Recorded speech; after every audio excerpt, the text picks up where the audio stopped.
Oke, kita buka pertemuan kita malam ini dengan mengucapkan basmalah ya. Bismillahirrahmanirrahim. Nah, coba perhatikan teman-teman, saya coba share screen dulu. Sebentar ya, mana dia? Share screen. Sudah kelihatankah share screen saya? Udah, Pak. Udah, Pak. Oh, oke, siap. Sebentar. Ini kok terbuka semua nih. Nah, ini coba saya buka dulu. Nah, oke. Nah, jadi untuk kasus data science lanjut, ujiannya nggak 1 hari ya, jadi ada beberapa hari. Enak toh? Nah, saya berikan waktu beberapa hari. Jadi teman-teman mulai dari sekarang itu benar-benar dipilih satu tema. Nah, jadi jangan sampai hari ini tidak, yang nggak masuk nanti boleh teman-teman infokan ke teman yang lain. Ini soalnya saya buka atau saya buka lewat sini aja sebentar. Gini. Nah, ini dia soal UASnya. Jadi UAS data science lanjut itu kalian diminta untuk bisa mencari satu data saja. Ya, jadi saya ulangi. Jadi kalian cukup mencari satu data saja yang nanti kalian coba analisis menggunakan pendekatan metode yang kalian mau pilih. Jadi saya ulang, secara umum ada 5 pendekatan yang bisa kita lakukan menggunakan data science. Yang pertama ada klasifikasi, kemudian yang kedua ada clustering, yang ketiga ada forecasting atau prediksi, yang keempat ada estimasi, dan yang kelima ada asosiasi. Nah, cukup kalian pilih salah satu saja yang menurut kalian bisa, itu yang kalian harus lakukan. Jadi yang pertama harus kalian lakukan adalah satu, cari datanya dulu. Ya. Kemudian yang kedua, pilih pendekatan yang mau kalian ambil itu yang seperti apa. Misalnya contoh, saya punya data tentang penjualan baju gitu ya, misalnya gitu. Misalnya siapa nih masuk nih. Coba untuk anak-anak UMKT diinfokan kalau mau join ke Teams pakai email UMKT. Jadi biar nanti nggak perlu approve atau nggak perlu izin untuk masuk ya. Jadi masuk aja sekalian. Kecuali anak-anak PMM. Oke, perhatikan, saya ulang. Jadi saya ulangin, pilih satu data saja ya, pilih satu data, entah itu nanti datanya berhubungan dengan metode klasifikasi atau nanti berhubungan dengan clustering misalnya atau berhubungan dengan estimasi yang pernah saya terangkan di kelas itu. Terserah mau data apa aja. Kemudian nanti data tersebut akan kalian analisis dengan pendekatan metode algoritma apa gitu. Jadi kalau misalnya klasifikasi kan banyak ya. Ada decision tree, kemudian ada naive bayes, ada KNN, macam-macam. Terserah mau pakai algoritma apa, tapi yang saya nilai nanti adalah ini, perhatikan. Jadi nanti ngerjainnya di template saya ini ya. Jadi saya sudah siapkan template laporannya. Jadi nanti silakan tulis judul analisis kalian apa di sini. Jadi misalnya data saya ya, misalnya data saya penyakitnya diabetes misalnya. Diabetes, data saya itu. Kemudian setelah saya studi literatur, kemudian saya temukan, oh ternyata saya cocok menggunakan algoritma yang namanya naive bayes misalnya. Naive bayes. Nah, misalnya gini ya. Nah, kalau mau nyusun kata-kata, it's okay, bebas. Saya persilakan teman-teman untuk membuat kata-kata yang menurut teman-teman semua itu layak untuk jadi judul. Misalnya contoh gini, ya, sebentar ya. Implementasi ya algoritma, misalnya contoh ya, naive bayes dalam ya memprediksi penyakit diabetes. Nah, misalnya seperti ini contoh. Ini kan contoh ya. Jadi kalian nanti boleh pakai data lain, boleh pakai metode lain. Saya persilakan bebas. Nah, ini contoh. Kemudian nanti tinggal kalian isi nama lengkapnya siapa, NIM-nya berapa ya. Sudah saya siapkan template-nya, download sendiri nanti di Open Learning. Kemudian ini lembar pernyataan originalitas supaya teman-teman meyakinkan saya bahwa ini adalah pekerjaan saya, Pak, bukan pekerjaan orang lain. Silakan diisi saja. Nanti kalau bisa tanda tangan digital, taruh di sini tanda tangan digitalnya, nama, NIM-nya berapa. Di sini tulis kapan bikin pernyataannya. Kemudian di sini tolak ukurnya, perhatikan. Yang saya nilai itu analisisnya. Misalnya gini, saya sudah menemukan judul misalnya diabetes menggunakan naive bayes gitu ya. Kemudian apa yang harus saya lakukan? yang saya lakukan adalah saya harus buat dulu latar belakangnya. Nah, latar belakang ini itu harus berisi tentang alasan saya, kenapa saya pengen mengangkat data tentang diabetes. Apakah memang ada berita akhir-akhir ini diabetes lagi mulai ramai di Indonesia misalnya, ataukah memang penyakit diabetes ini naik di tahun 2022 lonjak tajam. Nah, itu artinya ada masalah dengan penyakit diabetes. Sehingga masalah tersebut saya angkat sebagai judul analisis saya. Nah, jadi kalian saya latih mulai dari sekarang untuk bisa membuat latar belakang yang baik. Cara membuat latar belakang baik adalah ada dasarnya, ada alasannya. Apa itu? Masalah. Jadi kalau nggak ada masalah ngapain dianalisis gitu, kira-kira gitu. Sudah baik kok, ngapain di apa namanya diteliti gitu, kira-kira gitu. Jadi kalian bisa menyertakan berita, menyertakan data, menyertakan bukti-bukti yang menguatkan argumen kalian, yang menguatkan alasan kalian kenapa mau mengangkat tema data itu. Nah, kira-kira gitu. Jadi saya mau meneliti tentang kelulusan siswa di mana, di sekolah mana dan di mana gitu, terserah. Yang penting kuatkan argumen Anda dengan data-data yang menurut Anda itu konkret. Menurut Anda itu benar-benar bisa dipertanggungjawabkan. Misalnya dari berita, dari Kompas, dari data BPS, misalnya dari data apapun. It's okay, sumbernya cantumin di situ sekalian. Jadi menguatkan alasan kalian kenapa sih saya mau ngangkat tema data ini gitu kira-kira. Misalnya kelulusan siswa. Kenapa kok kelulusan siswa di Kota Samarinda pengennya dianalisis misalnya. Oh, ternyata kalian dapat data di Dinas Pendidikan bahwa angka kelulusan misalnya nih contoh ya dari tahun ke tahun itu semakin menurun. Nah, kenapa? Nah, itu saya analisis menggunakan pendekatan data science gitu. Jadi harus ada masalahnya apa, kemudian alasannya apa, ya silakan tempel di latar belakang, buat latar belakang yang baik. Tidak perlu panjang-panjang, yang penting cukup jelas itu sudah mewakili. Nah, lebih bagus lagi kalau latar belakangnya ditampilkan buktinya apa atau misalnya datanya apa. Nah, itu dia latar belakang ya. Jadi kalau tadi saya bilang saya mau meneliti penyakit menganalisis data diabetes, berarti apa? Yang bisa saya tampilkan alasan saya apa? Hal yang melatar belakangi saya untuk menganalisis data diabetes itu apa sih? Kenapa sih? Itu tantumin di latar belakang. Sehingga memang rata-rata banyak skripsi, kemudian tugas akhir dan lain sebagainya, itu pasti diawali dengan pendahuluan latar belakang. Supaya apa? Supaya yang baca tahu bahwa alasannya si peneliti ini ngambil judul itu apa gitu kira-kira. Nah, latar belakang ya. Kemudian setelah latar belakang selesai, nah ini dia. Kalian harus membuat yang namanya tinjauan pustaka. Jadi tinjauan pustaka itu apa sih? Misalnya contoh, saya sudah bikin latar belakang. Kemudian saya bingung penyakit diabetes ini kalau diselesaikan dengan data science itu kira-kira masuk di metode apa ya? Kemudian pernah nggak ada orang menyelesaikan kasus diabetes ini menggunakan data science? Kira-kira siapa ya? Ada nggak jurnalnya? Ada nggak sih teorinya? Kalau ada, cantumin di tinjauan pustaka. Jadi kesimpulannya adalah tinjauan pustaka ini adalah menguatkan kita, menguatkan si yang menganalisis tadi bahwa saya bisa menyelesaikan kasus data analitik tersebut menggunakan sebuah metode.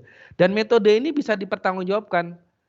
Boleh berupa teori dari buku-buku, boleh berupa artikel jurnal, apapun boleh. Nah, saya kasih minimal 5 saja nggak apa-apa.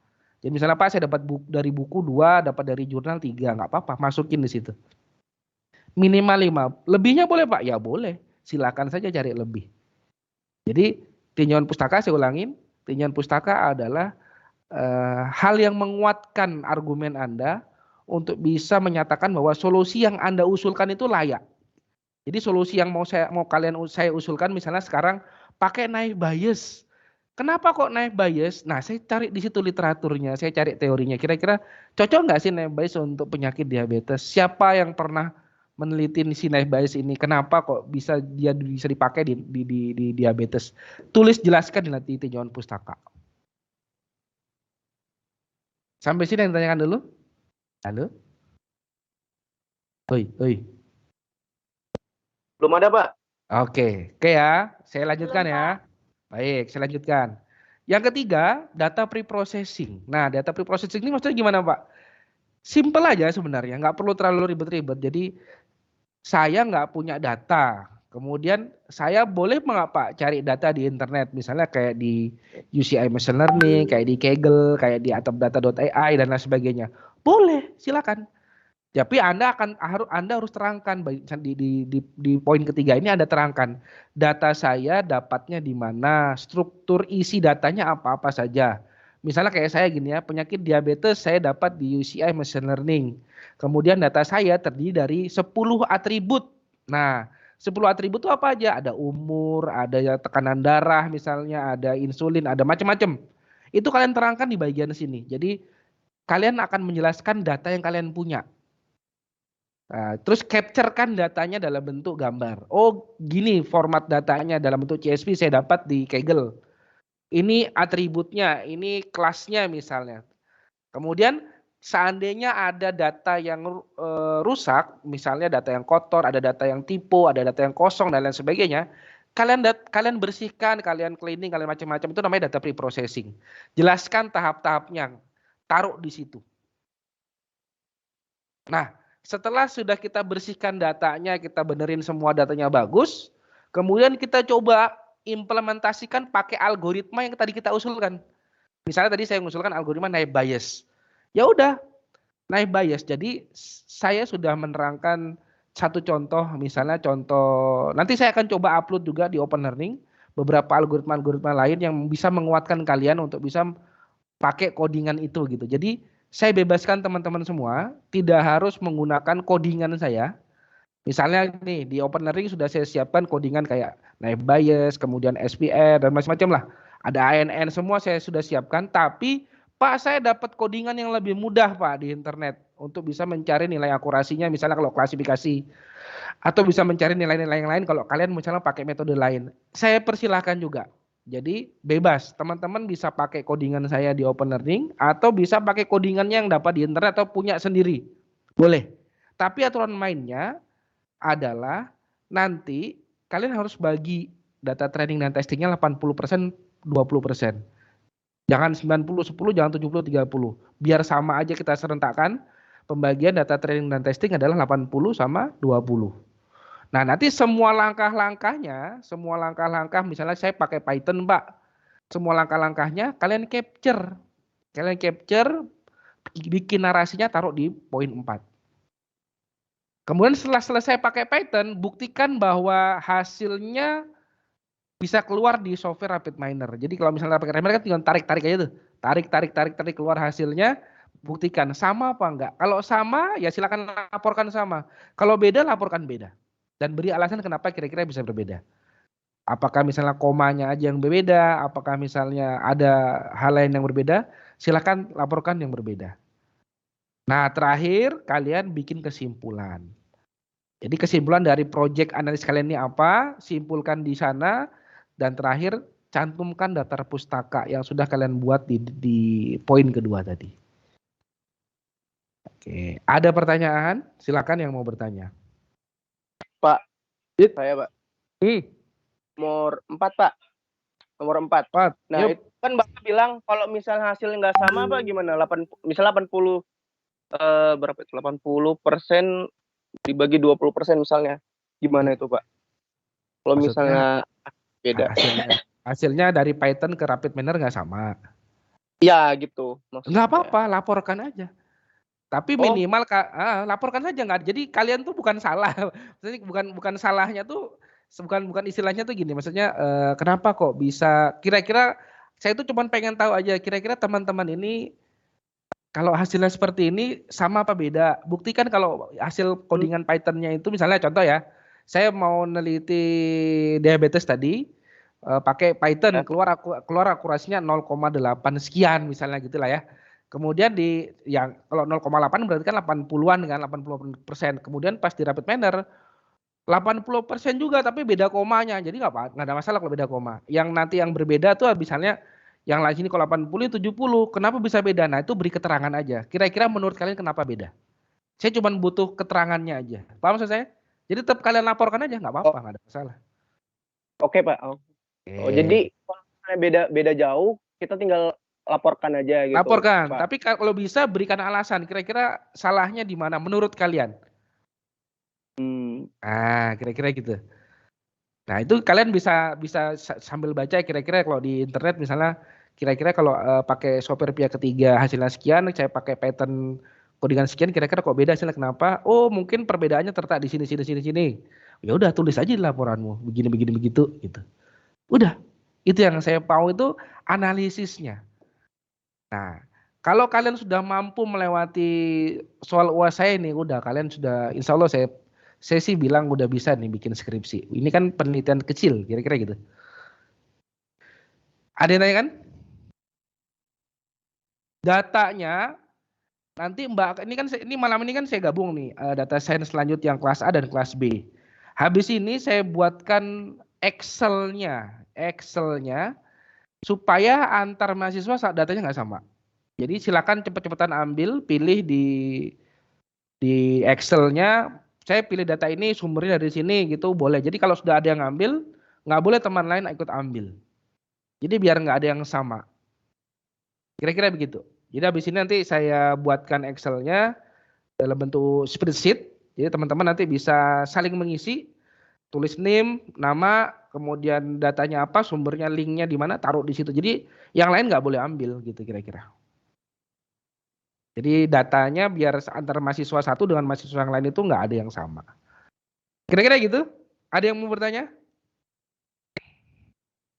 Satu data aja ya, satu metode, nggak usah macam-macam.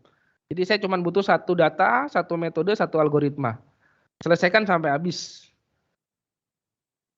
Halo, dengar suara saya? Dengar, Pak. Oke, jadi yang saya sudah, nanti saya tambahkan lagi contoh algoritmanya codingan saya di OPL, tapi sudah lengkap ini kayaknya sudah sampai akhir.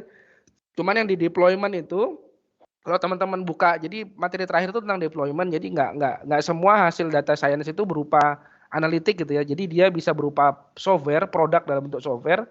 Jadi teman-teman bisa nanti lihat bagaimana caranya software tadi itu bisa launching beserta tampilan websitenya. Cuman untuk yang di OPL itu rata-rata hampir menggunakan Heroku. Jadi kalau pakai Heroku itu dia harus pakai ini, daftarnya pakai kartu kredit. Jadi makanya saya agak sulit untuk jelasinnya. Kalau teman-teman nggak punya kartu kredit kan untuk bisa nampilin di online-nya agak sulit.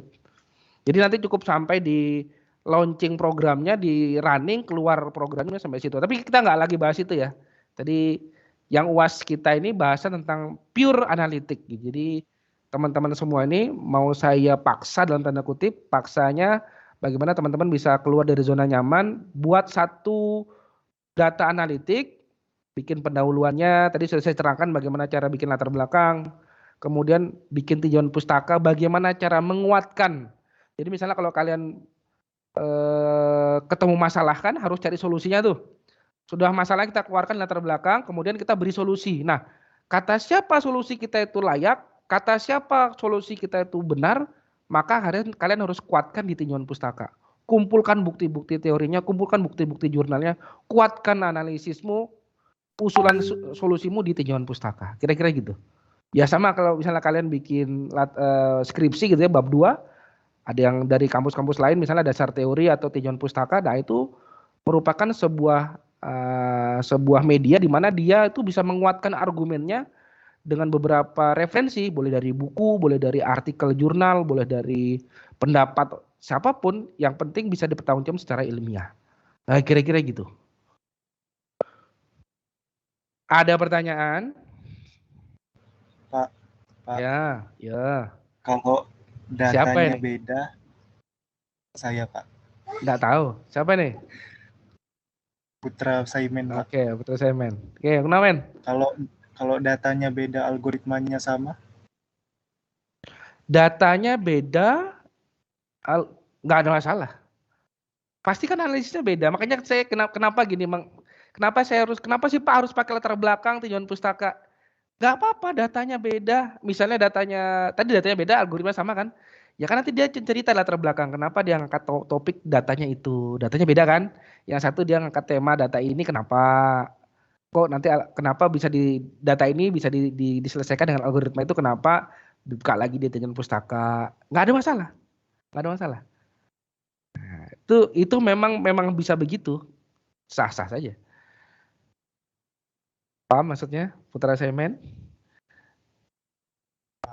Nanti dia akan berbeda di analisisnya. Makanya kalau sudah misalnya saya pakai data ini, nanti algoritmanya ini, saya pakai data itu, algoritmanya itu, ya nggak apa-apa. Kita lihat nanti cara dia membahas latar belakang, cara dia membahas tinjauan pustaka. Oke. Oh, pernah diteliti oleh peneliti yang namanya Pak Ijo tahun 2021. Dia bilang bahwa diabetes nggak pakai naik bias kok, dia bisa bilang pakai KNN. Oh ya udah, kalau gitu kenapa nggak? Boleh kok. Oke. Saya persilakan teman-teman semua untuk bisa mau Pak, saya mau lebih jos lagi Pak, saya mau komparasi. Wah, jos betul, boleh aja. Maksudnya komparasi itu gimana? Data diabetes, kemudian sudah ada yang neliti pakai naik bias, saya mau pakai KNN, mau saya joinkan yang mana yang paling kuat akurasinya. Boleh-boleh aja, nggak ada masalah. Berarti nanti judul laporannya adalah komparasi atau perbandingan algoritma ini dan ini dalam klasifikasi data diabetes atau prediksi penyakit diabetes, gitu kira-kira. Jadi nanti judul itu mempengaruhi isi laporannya, gitu. Judul itu mempengaruhi isi laporannya. Ada lagi? Bangga?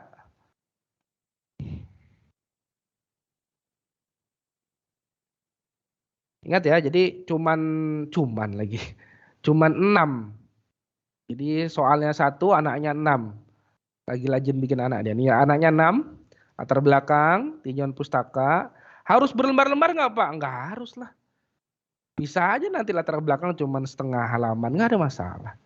Yang penting benar-benar bisa meyakinkan yang baca bahwa saya ini pengen nganalisis data ini tuh karena ini Pak, alasannya ini. Masalahnya ini loh. Ya kira-kira gitu. Jadi yang sesuatu yang berhubungan dengan fakta itu bagus sekali. Ya, jadi ingat poin 4 ini poin yang paling tinggi poinnya. Jadi kalau bisa nanti teman-teman silakan mau pakai codingan yang di internet kayak mau pakai codingan saya kayak it's okay, nggak ada masalah. Sama aja. Tapi ingat ya kita kita serempakkan bahwa pembagian data training dan data testingnya adalah 80-20%.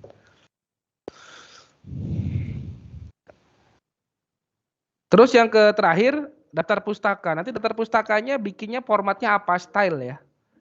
Nanti akan coba googling di internet apa style itu bentuknya gimana. Misalnya jadi ada banyak sekali ya daftar pustaka, misalnya daftar pustaka format apa style. Nah, jadi kayak apa sih apa style itu? Nah, nanti ada kelihatan. Jadi apa style itu misalnya nih apa dulu nih? Oh, nama penulis dulu misalnya judul bla bla bla. Nah, apa style itu yang bagaimana contohnya? Jadi biar sama semua, pakai yang apa style. Jadi bukan apa Pak gitu ya. Memang namanya apa style gitu. Silakan, ada yang mau bertanya? Sudah siap UAS ini. Berapa hari mintanya? Enak tuh sama saya? Halo? 1 hari? 5. Pak. 2 minggu, Pak. Tak bisa 2 minggu, Bos. 2 minggu kita udah hilang ini kalian. 5, Pak, 5. Seminggu, Pak, seminggu. Seminggu, Pak. Yes, saya buka tanggal. Seminggu, Pak. Oke, Gula, Pak. Santai. 2 hari, Pak. Ya. Nanti gini aja, Mbak Sipen ya, Mbak Sipen. Iya, Pak. Nanti kalian berantem aja dulu. Berantem. Ini jujur aja saya cuman punya waktu sampai tanggal 29.30. Karena mengoreksi kalian tuh lama, saya tuh ngoreksi satu-satu. Jadi kalau mau dimaksimalkan tanggal 29.30 boleh. Di atas itu nggak bisa karena koreksian banyak. Paling akhir Pak 30. 30. 30, deal? Iya, Pak. 30, Pak. Deal. Deal, Pak, deal. 30 ya, baik. 3 jam aja, Pak. Betul 3 jam. Jangan Pak. Mungkin gile. Ya, nih perhatikan nih kelas A dulu nih, perhatikan. Langsung saya setting hari ini ya sampai tanggal 30. Ya jangan malam ya, jam 10 malam. 12. 12 jam Pak. malam. 12 Nanti saya Pak. ngantuk saya nanti Sesuai koreksinya lama. ganti hari Pak. Ganti hari, 11 ganti Pak, hari. 11 Pak. 11 dah terakhir nawar dah. Dah. Bis. 11 ya. Oke, Ya. kelas B juga sama. Oke, kelas B. Banyak nawarnya anak-anak ini. Coba ya Pak, kita ini lihat. direkam kan Pak? Nggak tahu saya. Ya Pak. Nggak direkam. Kayak Kalian aku. nggak.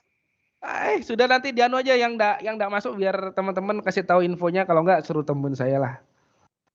Orang mas. Nah, tapi jangan menunda ya. Kalau sudah bisa ngerjain segera selesaiin. Oh iya nggak direkam tadi. Wah lupa juga saya.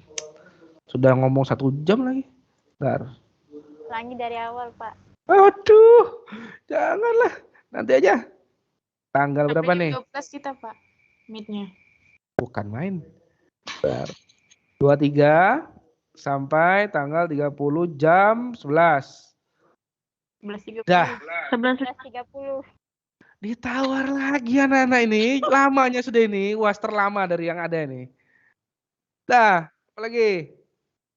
Sudah kan? Terus yang belum UTS besok jam 4 sore. Saya mau rekap nih. Banyak yang di ini.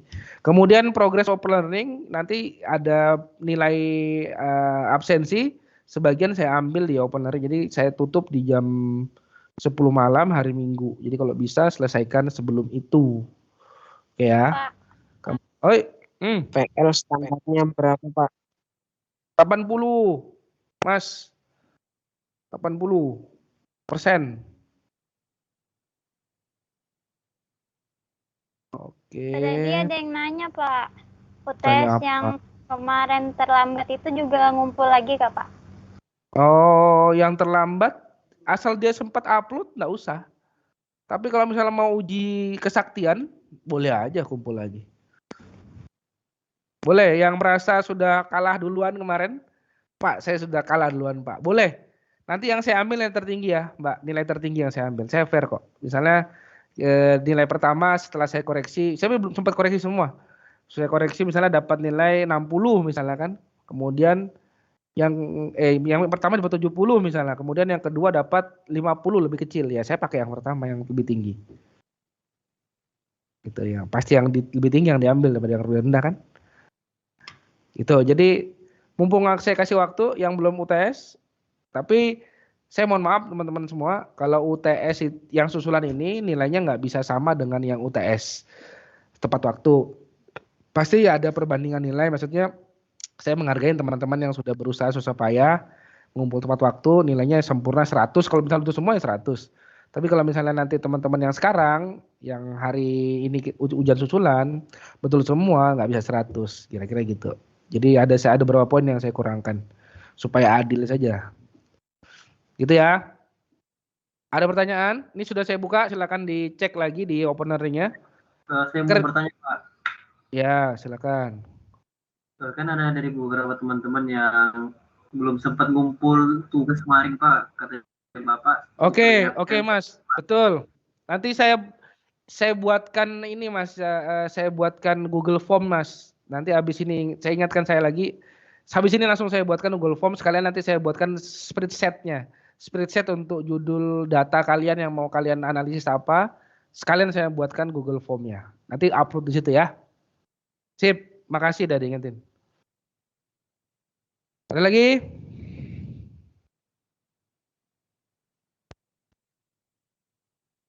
Kalau udah ada pertanyaan berarti udah siap besok kumpulin. Gampang kan soalnya satu soal aja kan? Satu soal aja. Nggak usah banyak-banyak. Bah, gampang betul. Tapi beranak Pak. Ya, Pak. Loh, kata orang tua zaman dulu itu banyak anak banyak rezeki. Itulah, ya kan? Banyak soal. Berarti kalau buat anak banyak nggak apa-apa, Pak. Ya nggak apa-apa Mas. Nggak apa-apa. Oke, kalau tidak ada pertanyaan, nih coba kita yang bisa on cam, saya mau foto terakhir nih buat kenang-kenangan saya nanti saya bawa, saya cetak, saya taruh di bawah apa? Dibawa kasur buat ngusir-ngusir apa gitu ya. Gantengnya Nyoman. Tikus. Tikus.